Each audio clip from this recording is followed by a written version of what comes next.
আসসালামু আলাইকুম রহমতুল্লাহি ওয়া বারাকাতুহু। আজকে আরেকটা বিষয় নিয়ে আলাপ করবো, সেটা হচ্ছে বর্তমানে ডক্টর ইউনূস সরকার আমাদের বাংলাদেশের প্রধান উপদেষ্টা। তো এইভাবে যদি দেশ চলতে থাকে আলহামদুলিল্লাহ ভালো, একবারে খারাপ না। তো পরবর্তীতে যারা আসবে তারা যে স্বৈরাচার সরকারের মতো হবে না, এটা নিশ্চয়তা কি, এটা 100% লিখিত দিতে পারবে, তাদের মতো হবে। কারণ তাদের কর্মকাণ্ডে এখন এগুলো প্রকাশ পায়।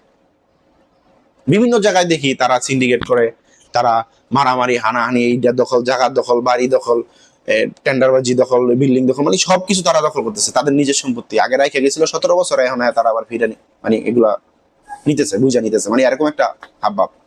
যাই হোক, তা আমার দৃষ্টিকোণ থেকে এই সরকারকে মানে একটা মেসেজ দেওয়া, আমি জানি আমার আমার কথাগুলো ওখানে যাবে না কোন কিছু না, কিন্তু তারপরও যদি একজন শুনে আলহামদুলিল্লাহ, সেটাই অনেক কিছু।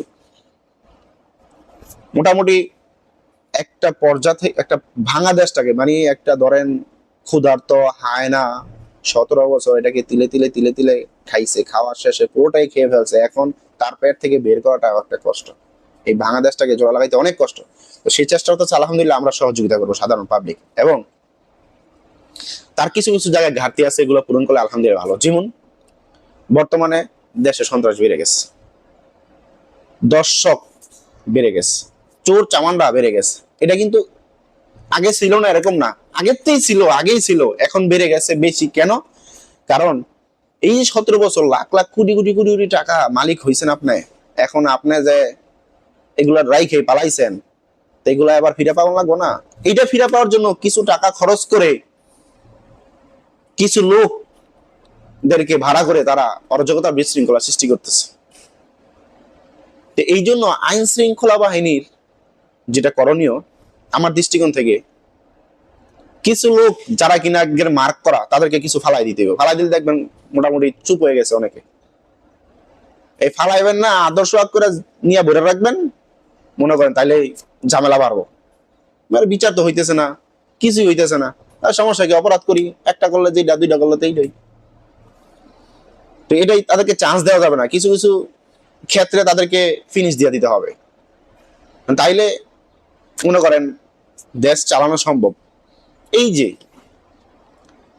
8 বছরের শিশু, 4 বছরের শিশু দর্শন হচ্ছে, হ্যাঁ, এটা কি আজকে নতুন কিছু? আগে থেকেই। এখন বাড়ছে কেন? কারণ আমি টাকা খরচ করতেছি, যে তোরা কর, যেমনে পারো সেমনে কর, বিশৃঙ্খলা সৃষ্টি কর। সরকার পারে না, ব্যর্থ।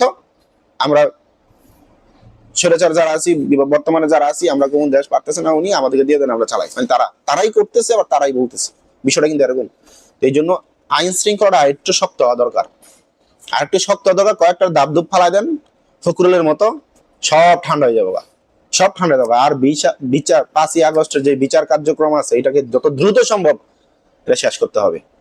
আমাদের দেশে কি হয়েছে এটা মানে কেমন জানি আমি বুঝি না। 15 বছর মেয়েকে বিয়ে দিতে গেলে পুলিশ সাথে সাথে বাড়িতে হাজির হয়ে যায়, অথচ 8 বছরে 4 বছরের শিশুকে দর্শন করলে এটা বিচার হয় না, 90 দিন সময় লাগে, অবাক লাগে। এই জন্য এগুলো থেকে বের হয়ে আসতে হবে। যদিও জানি এগুলো থেকে ইনশাআল্লাহ বের হওয়ার চেষ্টা করতেছে, আমি চাই আরো দ্রুত সম্ভব এটা করুক। আইন শৃঙ্খলা বাহিনী আরেকটু স্ট্রং হওয়া দরকার, আরেকটু স্ট্রং হওয়া দরকার, আরো স্ট্রং হওয়া দরকার। স্ট্রং হলে দেশ এনাফ, আলহামদুলিল্লাহ চলুক, সমস্যা নেই। যাই হোক, ভালো থাকবেন। আসসালামু আলাইকুম রহমতুল্লাহ।